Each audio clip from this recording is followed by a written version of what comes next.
بہت سارے لوگوں نے مجھے میرے ساتھ یہ دکھڑا شیئر کیا کہ سر کریے کی کوئی بھی گل کہیے تو اگلا جواب ہوتا اچھا چل ٹھیک ہے پھر میں جانی ہوں اپنے گھر، میں تو نہ رہنا ہی نہیں، اور بڑی آپشنس نے میرے کو فار دا ٹائم بینگ۔ جب تک یہ 25 26 27 سال تک ایسے نظر آتا ہے کہ بہت آپشنز ہیں، بدقسمتی سے جب آپ کی فیس بک، انسٹاگرام، ٹویٹر اور سنیپ چیٹ اور پتہ نہیں کون کون سی اور ایسی اپلیکیشنز ہیں، جب ان کے ان باکس بھرے ہوتے ہیں نا، آپ کو بڑے محبت کرنے والے ملتے ہیں۔ یہ سارے محبت کرنے والے اتنی دیر کے آپ کے عاشق ہیں جتنی دیر تک آپ نے ان کو یہ نہیں کہا کہ میرے ساتھ نکاح کر لے۔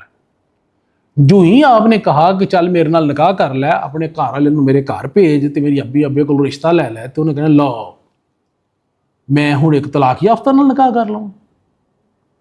وہ آپ کو استعمال ضرور کریں گے لیکن نکاح دی گل کرو گے تو تمہیں 2 صفحے کا لیکچر دیں گے۔ تو جب آپ اس طرح کا جملہ بولتے ہیں تو وہ جملہ دے پیچھے ہے بیک گراؤنڈ ہوتی جن نے تہاڈی تباہی لائی ہوتی ہے کہ اچھا ٹھیک ہے پھر میں ہوں چلی ہاں، کیونکہ نظر آ رہا ہوتا ہے کہ میری لسٹ میں 100 عاشق تو پہلے موجود ہے جڑے میرے تے مر رہے ہیں۔ وہ بی اونی دیر تک تیرے تے مر رہے ہیں جنی دیر تک تو اپنے گھر چ، وہ آپ کو ایز اے بیگیج اپنے ساتھ نہیں لے کے جانا چاہتے کہ جناب تمہیں سر تے اٹھا کے رکھاں گے تو سر دا تاج بنا کے رکھاں گے تو اتوں تو جائیں گی تو تیرے نال اسی بیاہ کر لیں گے، ناٹ ایٹ آل۔ تو برائے مہربانی جب اس طرح کی کوئی چیز ہو تھوڑا سا سوچا کریں، اپنے پیرنٹس کا سوچا کریں، اپنے بہن بھائیوں کا سوچا کریں۔ جیسی مرضی سوسائٹی ڈیولپڈ ہو، جس گھر میں ایک بچی گھر سے گھر واپس آ جاتی ہے تو باقی بچیوں کا رشتہ لینے کے لیے لوگ 10 سوال کرتے ہیں کہ یہ کیوں آئی سی، لو جی ردی تربیت ہی چنگی نہیں، لو جی ماں ہی چنگی کوئی نہیں، ماں چنگی مات دن تھی ہوتی تو تھی گھر بیٹھی ہوتی، لائک دیٹ۔ تو آپ کو 100 تانے سننے کو ملیں گے۔ دوسرا اس چیز میں میں چلی ہوں اپنے گھر میں، اٹریکشن آپ کو نظر آئے گی صرف اس وقت تک جب کہ آپ کی باڈی جب تک آپ کی قائم ہے، معذرت کے ساتھ 30 32 34 سال 35 سال تک، اس وقت تک سارے آپ کو مال غنیمت سمجھیں گے۔ لیکن جو ہی وہ ڈیٹیریوریٹ ہونا شروع ہو گئی آپ کو منہ کو نہیں لگائے، پھر کیا ہوگا؟ فرسٹریشن آپ کے ذمہ آئے گی، پھر کیا ہوگا؟ آپ کو ڈپریشن آپ کے ذمہ آئے گا، انگزائٹی آپ کے ذمہ آئے گی، بیماریاں آپ کے ذمہ آئیں گی، اینڈ اے ٹائم ول کم کہ نہ دوائی تہاڈا ساتھ دے گی تو نہ گھر والے تہاڈا ساتھ دیں گے۔ انفارچونیٹلی اگین میں یہ نہیں کہہ رہا کہ ساری بچیاں ایسے کرتی ہیں یا سب بچیوں کا قصور ہوتا ہے، نو،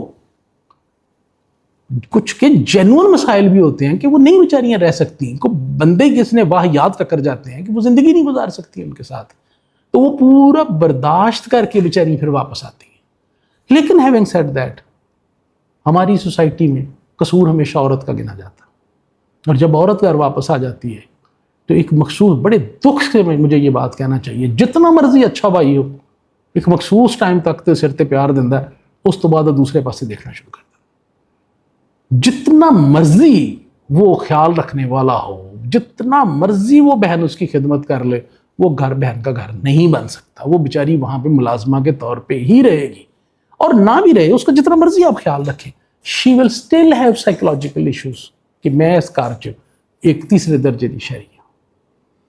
تو میری درخواست یہ ہے میری بہنوں اور بھائیوں، میری بہنوں سے درخواست ہے کہ برائے مہربانی اس طرح کا جملہ ادا کرنے سے پہلے اپنا، اپنے بہن بھائیوں کا،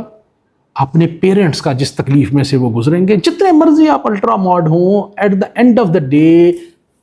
یہ پینفل کام ہے، ایک سائیکولوجیکل ٹراما ہے، ایک تکلیف ہے یہ، جس میں سے آپ کی پوری فیملی گزرتی ہے، اور جو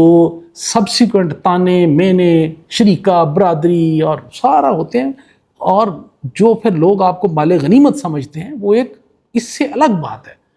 اور جو میرے بھائی ہیں ان سے میری درخواست ہے کہ آپ کی بیوی ہے نا، اگر کسی ABCD ریزن کی وجہ سے اس نے جذباتی ہو کے آپ کو کوئی ایسی بات کہہ دی ہے تو یار آپ کو تو صبر کا پہاڑ ہونا چاہیے، ہنس کے ٹال چھڈیا کرو، تھوڑی دیر واسطے باہر نکل جایا کرو۔ پہلے بھی تو تسی فون تے لگے ہوندے نا، سارا وہ قصور نہیں نا، تسی بھی 4 پہلے موبائل تے لگے ہوندے، تو تھوڑی دیر ٹال چھڈیا کرو، سن لیا کرو، کئی دفعہ پھر یہی برداشت کر لیا کرو کہ میں تیری گونگی خاموشی سے جو ہے نا گونگی بدماشی سے جو ہے نا میں بڑی تنگ ہوں، تو سن لیا کرو. گیو ہر روم. آپ صبر کا پہاڑ ہے، آپ برداشت کرتے ہیں،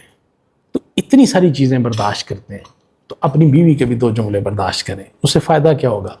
آپ کا گھر بس جائے گا، آپ کے بچے رولنے سے بچ جائیں گے. اللہ تعالیٰ آپ لوگوں کو سب کو خوشگوار زندگی گزارنے کی توفیق دے اور برداشت کرنے کی توفیق دے. Thank you.